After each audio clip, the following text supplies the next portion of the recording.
Hello y'all, it's Valerie here at Pisces Mountain Farm, and I garden in the foothills of the mountains in north central West Virginia, Zone 6A. And today, even though I'm in my greenhouse, it's very, very windy, so I'm afraid that you might have trouble hearing me, so I'm trying my best to speak up.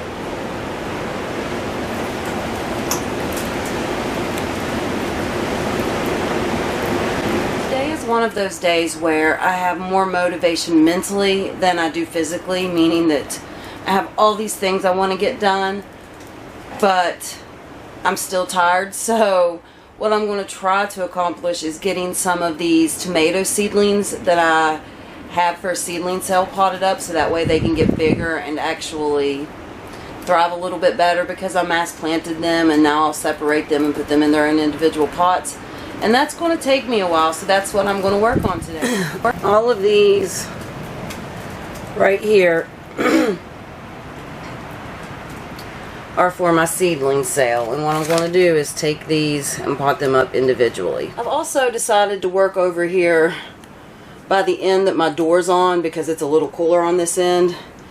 And yeah, it's pretty hot in here today. So I've got the doors open. Well, I've got one of the doors open because with the wind, having both doors open is a little bit too much. A little bit too much wind gets inside of here.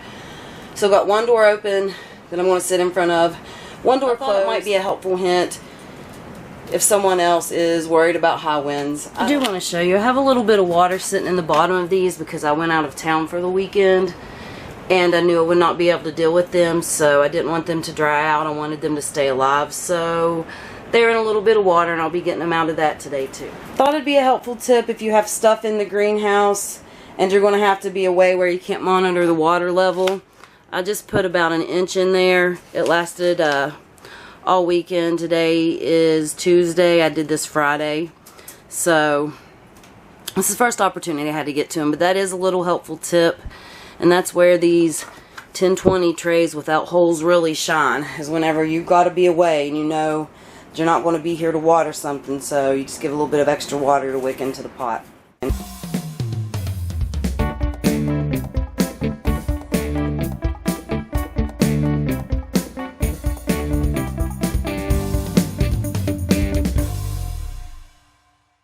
When I'm filling these little pots up for my seedling sale, they have these two rings. I just fill it up to this first ring, and it leaves a little bit of space between the soil and the top of the plant.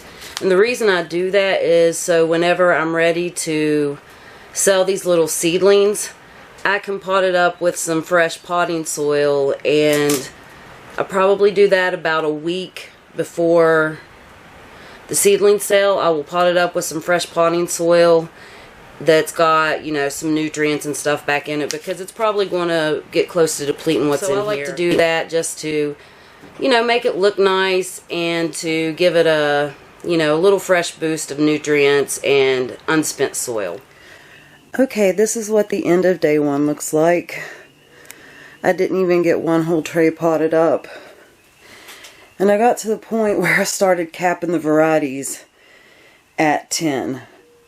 So you can see some of these rows a little bit bigger. That's because that's before I started capping the varieties. I still have these ones right here to go out of the first tray. And then I have this whole tray here left to go.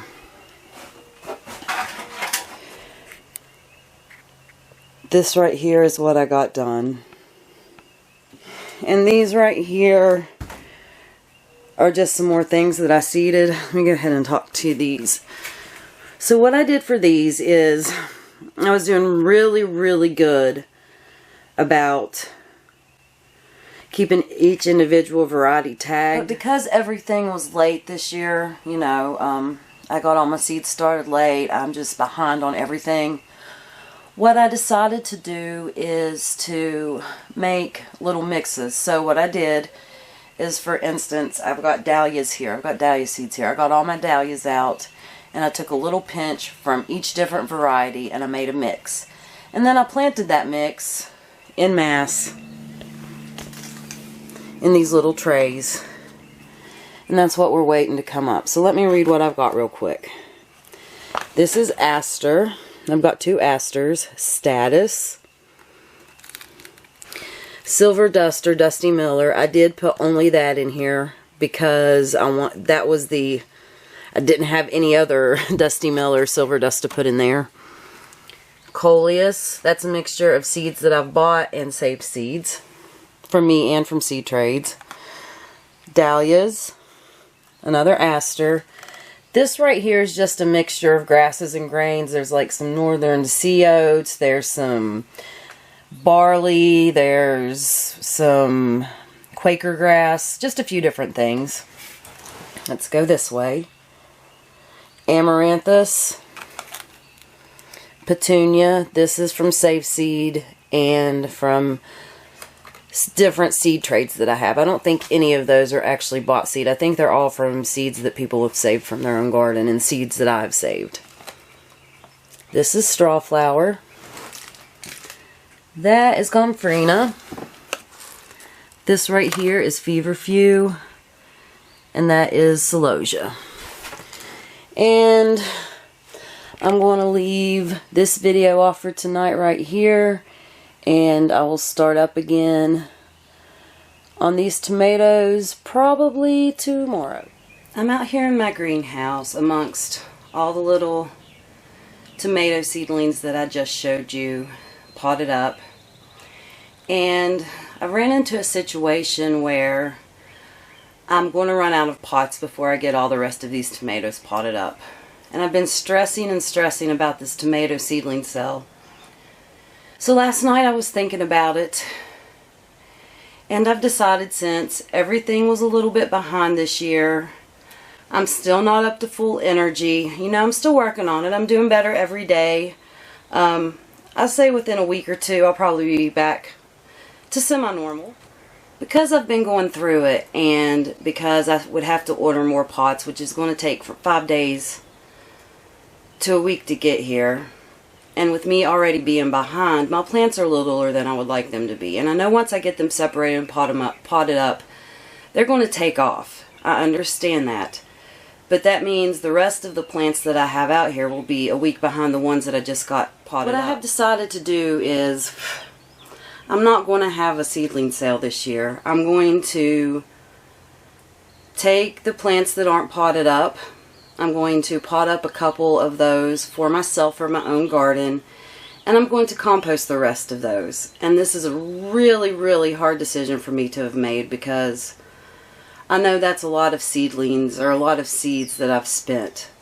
But I'm going to make sure that whenever I plant these varieties this year, I save seeds from all of them. So I re-up my stock with fresh seeds, which needs to be done anyway, honestly. Some of my seeds are a few years old now. And the ones that are already potted up, I'm going to take to a couple of spots, and since they're behind and they're not going to be the quality that I would like to present as far as size is concerned and readiness for the garden, because I like to pre-harden off all my plants. Like, I like to put them outside for at least a couple weeks before I sell them, and I'm not going to be able to really do any of that this year. So with all that being said, I'm going to just put out a stand and do a donations. Take as many as you want, pay what you want. If you can't afford it, just take it for free. So that way people still get the benefit of all the ones that I've already potted up. And I will turn the rest of the little seedlings into compost, at least the ones I'm not planting in my own garden. I know this makes for a very unsatisfying video as far as, you know, getting to see everything potted up is a really just, you can step back and say, wow, look, I did that. And it's just very satisfying to watch on video to see someone set out a goal and accomplish it. But also I think it's important to realize that sometimes you have to be able to turn on a dime and realize your limitations. And this year I can't do it. I just got COVID at the wrong time. Plus with, you know, my family having some medical issues and me having to be on the road slightly more than normal, that cuts into time, and I just have to give myself grace for that, because I wouldn't hold it against someone else if they were in the same position, so I'm not going to hold it against myself. And since I've made this decision, it feels like just a huge weight has been lifted. and it feels like I'm going to be able to start my own gardening season on a much more positive note, and you know, not have to stress out about the time crunch, because I know I'm so behind, and it's my plants just aren't going to be as big as I would like. I already felt good about this gardening year, and this is just making me feel better. And sometimes realizing your own limitations is just, it's a relief. It's a relief sometimes to take that pressure off yourself. You've already got so much pressure in the world. This shouldn't be one of them. Okay guys, I know this video was not the beginning to end type of video that's very satisfying to watch, but it is a real honest look as to my thought process and what's going on around my farm right at the moment. And I guess I will leave you with just an overview shot of all these little tomato seedlings that are going to be, you know, pay what you want. I think that'll be good for both me and the people who receive them. It'll be spreading some unique varieties, some heirlooms, and just joy. Okay guys, here they are. Okay. I haven't showed these, but these are the ones yet to be potted up. But just look. That right there is still over 100 plants. I don't have a final count, but I will when I make tags, so it's not like I'm completely giving up on the seedlings, but you can see we're a few weeks away from sale, and they're just now, some of them, getting their first to second leaves, true leaves. They look good, they're just not going to be as big as I'd like. Alright guys, thanks for watching. I will see you next time. Bye.